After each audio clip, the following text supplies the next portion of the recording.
Hi everyone, I'm back to read America Outdoors in 1854 from our Kirsten book, Kirsten Saves the Day, Summer Story, Book 5 from 1854.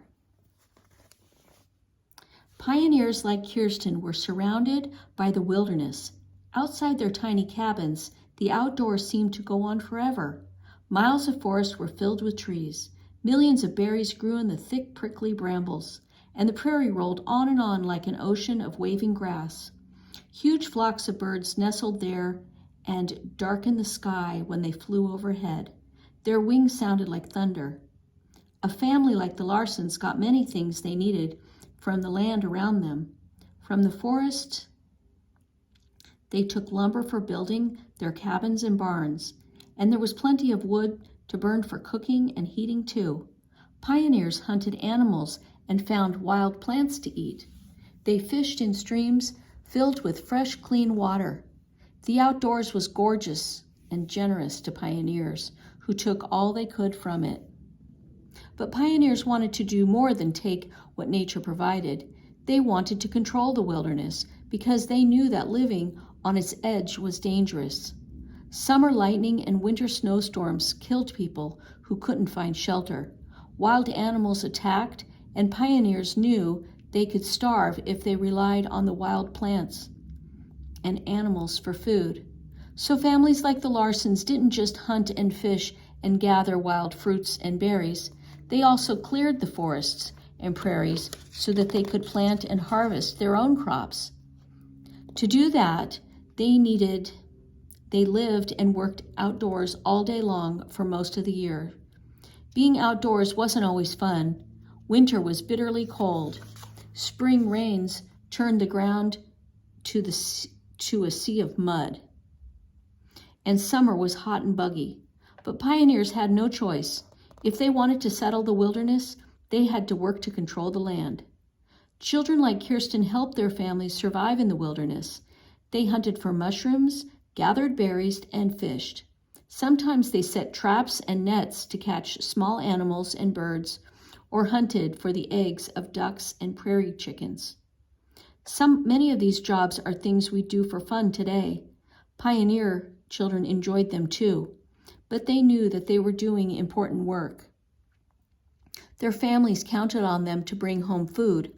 In the summer, when the cabins were stuffy and hot, women often cooked meals and made preserves over outdoor campfires. Since pioneers didn't have fans or air conditioners, families often ate outside too. It wasn't unusual for them to move tables or chairs outdoors to catch a passing breeze. They had nowhere else to go that was as comfortable when the weather was hot.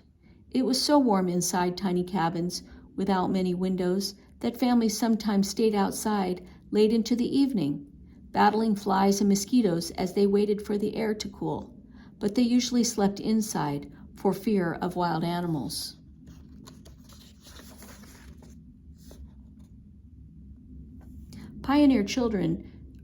Frontier clothes didn't help people stay cool in the hot summer sun either. Men and boys wore heavy boots and long pants to work outdoors. It wasn't proper for them to go without shirts in the 1850s. Women and girls wore dresses with full, long skirts. Underneath, they were expected to wear at least one petticoat and a pair of pantalettes. They tried to keep their arms covered and wore sunbonnets to protect their faces from the sun, since a suntan was not considered ladylike. Children went barefoot, not for comfort, but to save their shoes from wearing out.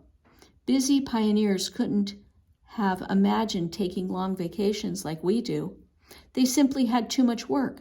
And going camping in the woods like American families do today would hardly be a vacation for pioneers. To them, the woods were a reminder of all the land they still had left to clear. A trip to town would be a better treat. In fact, the only summer vacation a family like the Larsons would take was a one-day visit to the nearest town for a special celebration on the 4th of July. In town, they could visit with neighbors who lived too far away to see often. They could stop at the store and buy things that they couldn't make for themselves. And most of all, in town, Pioneers could see the beginnings of a community. They could see that they were making progress in settling the wilderness. All right, and that is the end of our story. Kirsten Saves the Day, A Summer Story, Book 5 from 1854. Hope you liked it.